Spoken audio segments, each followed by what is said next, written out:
The National Weather Service in New Orleans has issued a severe thunderstorm warning for East Central Pearl River County in southern Mississippi until 5:15 a.m. Central Daylight Time. At 4:56 a.m. Central Daylight Time, a severe thunderstorm was located 9 miles southeast of Poplarville, moving east at 25 miles per hour.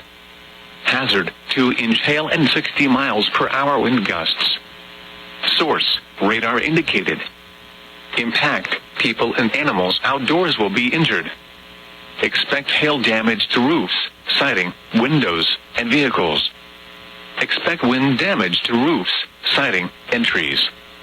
This severe thunderstorm will remain over mainly rural areas of East Central Pearl River County. This includes Interstate 59 in Mississippi near mile marker 28. For your protection, move to an interior room on the lowest floor of a building. Repeating, a severe thunderstorm warning has been issued until 5:15 a.m. Central Daylight Time for the following county: Pearl River, Mississippi,